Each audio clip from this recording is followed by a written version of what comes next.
Esta semana estuvimos estudiando un tema muy importante en cuanto a nuestra relación con Dios. Estuvimos hablando sobre el pecado, el evangelio y la ley, y nos hemos dado cuenta de algunas cosas que de hecho se han comentado en otras lecciones en este mismo canal, pero hoy, al terminar nuestra semana de estudio, quiero que hagamos una breve reflexión de lo que hemos aprendido sobre la implicación que tiene el pecado en nuestra vida para romper nuestra relación con Dios, la necesidad que tenemos de Jesús para restablecer esa relación y por qué Dios nos dio su ley para preservar nuestra relación con Él y con los demás. Así que vamos a orar pidiendo la dirección de nuestro Dios para la reflexión de hoy. Querido Padre que estás en las alturas de los cielos, gracias te damos porque tenemos tu palabra para orientar nuestra vida. Hoy pedimos, por favor, acompáñanos, llénanos de tu gracia y de tu amor y ayúdanos para volver a ti. En el nombre de Jesús. Amén. En la semana, en uno de los días, comenté el caso de Adán y Eva y creo que nos va a servir para poder comprender el problema del pecado, la necesidad que tenemos del evangelio y la función de la ley. Lo que le sucedió a Adán y Eva, de hecho, es paradigmático para eso. Es decir, nos muestra qué pasa cuando se viola la voluntad de Dios, la ley, como la conocemos ahora, y cómo solo Dios puede restablecer esa relación que nosotros hemos roto. Ahora, analicemos nuevamente el tema de la caída. Tú puedes ir a Génesis capítulo 3 para ver los detalles. Yo solamente quiero concentrarme en algunos elementos que nos permiten ver lo que hemos estudiado durante esta semana. Y quiero comenzar con el tema de la ley. ¿Por qué Dios les dio un mandato a Adán y a Eva? A Adán y Eva. ¿Por qué? ¿Por qué les dio una ley? ¿Acaso no era suficientemente puro y santo Adán y Eva? ¿No eran suficientemente santos, inocentes como para vivir sin una ley? Esa es una buena pregunta, pero es una pregunta que necesita ser enfocada desde la perspectiva de cuál fue el mandato que Dios les dio a Adán y Eva. Cuando leemos Génesis capítulo 2 nos damos cuenta que el primer mandamiento es positivo en gran manera, porque dice Dios, cuando la Biblia dice que Dios mandó al hombre que comiera de todo árbol del huerto, es decir, le dio acceso a todo, menos del árbol del conocimiento del bien y del mal. Es decir, simplemente Dios se reservó un árbol mientras le dio acceso a todo lo que había en el jardín del Edén y de hecho a todo lo que había en el planeta Tierra a la primera pareja. Esta parte es importante porque nos muestra que los mandamientos de Dios son primeramente positivos y que los límites que pone son para que nosotros aprendamos nuestro lugar. Dios es el creador y dueño de todo y nosotros somos sus criaturas, administradores de las bendiciones que Él nos da. Con eso de fondo es que viene la primera tentación. En la tentación, la serpiente trata de confundir a Eva haciendo creer que Dios es egoísta y le dice, ¿con que Dios os ha dicho que no coman de todo árbol del huerto? Y este es el punto central. Nota que el pecado no comienza con la desobediencia. El pecado comienza con cuestionar si Dios es tan bueno como dice ser. La serpiente puso en tela de juicio el carácter de Dios, al decir, Dios es egoísta porque les ha prohibido cosas. Luego, cuando la serpiente escucha la respuesta de Eva que le dice, no, podemos comer de los árboles, pero no de este, y no lo podemos tocar porque vamos a morir, la serpiente ahora contraataca diciendo, no solamente Dios es egoísta, porque es verdad, tal vez no les prohibió todos, pero ya les prohibió uno, y encima les dijo una mentira porque les dijo que van a morir. Es decir, lo que está haciendo Satanás es arrojando dudas sobre el carácter de Dios, porque si logra hacer que Eva dude de Dios, entonces ahí se rompe la relación y el pecado será una consecuencia. De hecho, el pecado es esa ruptura. Así que Satanás presenta a Dios como egoísta, como mentiroso. Y no solamente eso, luego dice, sino que sabe Dios, porque después de decir no moriréis, dice, sino que sabe Dios que el día que coman de esto serán abiertos vuestros ojos y seréis como dioses. Lo que está diciendo es, Dios es un tirano, porque no quiere que ustedes crezcan como podrían crecer. Ahora, nota todo lo que está en juego. Todo esto, lo que está diciendo Satanás es, no puedes confiar en un Dios así. Y tristemente, Eva y luego Adán cayeron en esto. Al punto, y nota, yo quiero que veas todo lo que sucede, al punto que cuando pecan, es decir, rompen su relación con Dios y luego toman del fruto, cuando escuchan a Dios pasearse por el jardín, lo que hacen es esconderse. ¿Por qué se escondieron de Dios? ¿Qué pensaron que venía a hacer Dios? Yo estoy seguro que Dios venía cada tanto, si no es que todos los días, yo ahí estoy alargando, pero venía cada tanto a visitarlos porque quería estar con ellos. Antes de la caída, seguramente Adán y Eva corrían a recibir al Creador, pero ahora, con el pecado en su mente, es decir, con haberle prestado atención a Satanás y haberle creído el cuento de que Dios es egoísta, mentiroso y un tirano, ahora ellos ya no ven a Dios de la misma manera. Ahora lo ven como un monstruo y salen a esconderse porque le tienen miedo al que les dio la vida, al que les dio el jardín del Edén, al único que les había dado toda bendición. Le tienen miedo.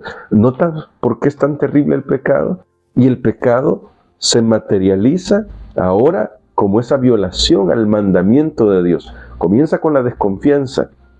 Por eso en Romanos el apóstol Pablo dice que todo lo que no proviene de la fe es pecado, que es lo que le pasó a Adán y Eva.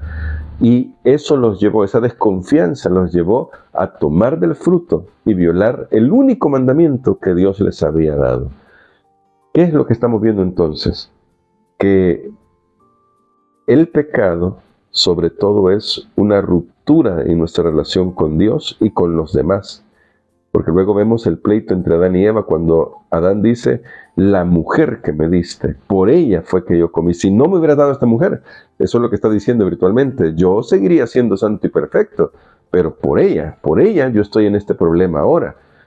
Y bueno, luego la mujer dice, sí, y si no hubieras creado a la serpiente, yo tampoco estaría en este problema. O sea, al final todo echarle la culpa a Dios, que no hemos cambiado en eso. Los seres humanos seguimos haciendo eso, tristemente. ¿Por qué? Porque le compramos el cuento a Satanás de que el malo es Dios. Por eso es que nos resulta tan restrictiva su palabra a veces. Un corazón que no le pertenece a Dios, alguien que está en pugna con Dios, cuando ve los 10 mandamientos, todo lo que ve son prohibiciones. Aun cuando los 10 mandamientos son descritos en la Biblia como un cerco protector. O sea, ¿notas? Es decir, la relación que tenemos con Dios condiciona nuestra visión de la ley. Cuando nosotros vemos la ley como algo restrictivo y cuando decimos, pues Jesús la abolió en la cruz porque ya no nos sirve para nada ahora, lo que estamos es teniendo un mal concepto de Dios, un mal concepto del carácter de Dios, aún disfrazado de evangelio, porque el evangelio jamás hace a un lado la ley, que ya voy a llegar a la parte del evangelio. Porque la ley sigue señalando cuán terrible es el pecado, por eso no puede ser hecho a un lado. Porque si no, y lo dice Pablo, si no fuera por la ley, no conoceríamos el pecado, y eso va a seguir siendo así. Dios tiene su ley. En el cielo hay una ley. Tal vez no está formulada exactamente como la conocemos aquí en la tierra, porque los seres celestiales están en una dimensión diferente que la nuestra, como tampoco estaba formulada exactamente como nosotros la conocemos en el caso de Adán y Eva antes de la caída. Pero los principios están ahí. Dios es el creador, es el juez, por lo tanto Él decide. Nuestra parte es confiar que lo que Dios dice es lo mejor para nosotros. Cuando desconfiamos, pecamos y terminamos haciendo lo contrario de la voluntad de Dios, porque simplemente ya no confiamos en Él. Entonces, ¿cómo entra el Evangelio aquí? La misma historia de Génesis nos lo muestra. En Génesis, en la caída, Dios toma la iniciativa, se acerca a la humanidad para restaurarla, lo llama, le dice a Adán, ¿dónde estás? Para ayudarle a entender que está perdido en más de un sentido. y que Él es el único que puede ayudarle a restaurar esta relación. ¿Y cómo lo hace? Comprometiéndose a entregarse a sí mismo. Por eso es que esa promesa maravillosa de Génesis 3:15 resuena por toda la Biblia al señalar que un día el descendiente, nuestro Señor Jesucristo, destruiría a la serpiente, le daría el golpe de gracia en la cabeza, aunque a costo de su propia vida, porque sería herido en el calcañar. Esto nos habla de Dios tomando la iniciativa para rescatarnos. Y allí Dios hace algo que es maravilloso. Viste a Adán y Eva de túnicas de pieles. Con esto los está restaurando y con esto les está diciendo, pueden volver, van a volver. Ahora tienen que salir, es verdad, deben salir del jardín del Edén, pero les aseguro que van a volver. Y eso es lo que Dios ha hecho a lo largo de la historia, asegurarse de que todo aquel que cree en Jesús pueda volver al hogar. Mientras todavía estamos de este lado de la eternidad, nos toca ver a nuestros seres queridos que van al descanso con esa esperanza que todavía no se realiza. Pero cada día que pasa estamos más cerca del momento en el que veremos realizada la promesa de volver al hogar. Mientras tanto, hoy podemos aferrarnos a esa promesa por lo que hizo Jesús. El Evangelio garantiza que esa relación que fue rota a causa del pecado puede ser restablecida por el sacrificio de nuestro Señor Jesucristo. Una vez restablecida esa relación, ahora el Espíritu Santo puede trabajar en nuestro corazón y escribir su ley en nuestra vida para que podamos volver a confiar en Dios y hacer su voluntad.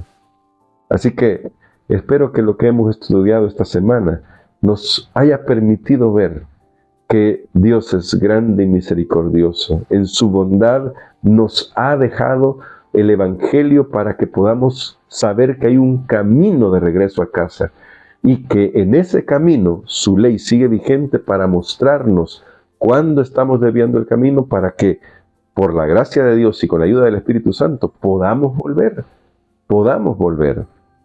Dios nos está dando la oportunidad con el Evangelio de volver a confiar en Él, de que esa relación pueda ser restablecida. Así que mi hermano, mi hermana, yo espero que lo que hemos aprendido durante esta semana nos permita ver que todo tiene su justo lugar.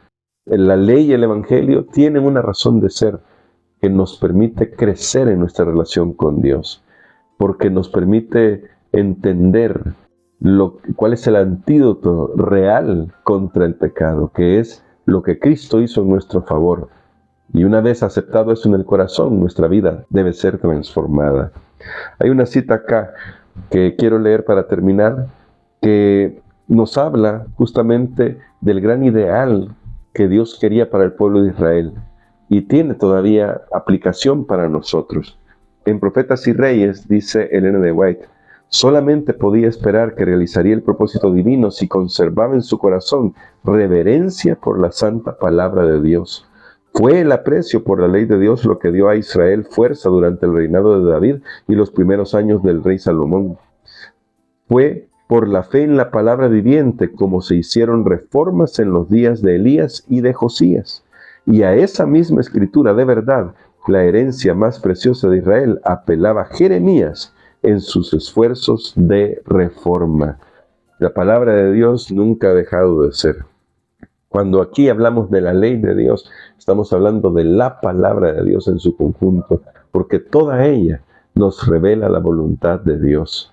Por eso hay que tener cuidado cuando a veces queremos menospreciar alguna porción de la Escritura diciendo, eso ya no se aplica a nosotros. Es verdad que hay cosas que se cumplieron en Jesús que no tenemos que hacer ya, pero los principios detrás de todas esas cosas siguen vigentes para nuestro tiempo. Así que vamos a orar pidiéndole al Señor que nos ayude a madurar en la fe, de tal manera que este tema, como lo dije un día de estos, ya no sea más una controversia. No es una oposición la ley y el Evangelio. En realidad están complementados, porque la ley nos muestra ¿Qué es lo que rompe nuestra relación con Dios? ¿Dónde fallamos en confiar en Dios? Pero el Evangelio restaura esa relación para que podamos volver a confiar en Dios y seguir su voluntad. Vamos a orar y les agradezco a todos los que están allí siempre pendientes. Gracias por sus comentarios. Por favor, sigan compartiendo este comentario con otras personas. Y si no te has suscrito, suscríbete para que podamos seguir compartiendo juntos este contenido que es de edificación espiritual. Querido Padre, gracias por tu paciencia y amor. Por favor, ayúdanos a crecer en nuestra confianza en ti, porque sabemos que tú eres nuestro Padre y siempre haces lo mejor para nuestra vida. Queremos ponerte a ti en primer lugar en todo. Gracias por darnos tu palabra que dirige nuestras mentes y nuestros corazones. Oramos en el nombre de Jesús.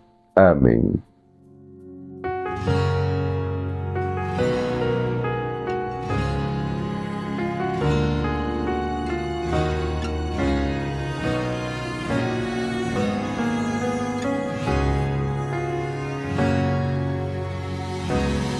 Quiero encontrarme cada día contigo y en tu palabra escuchar tu voz.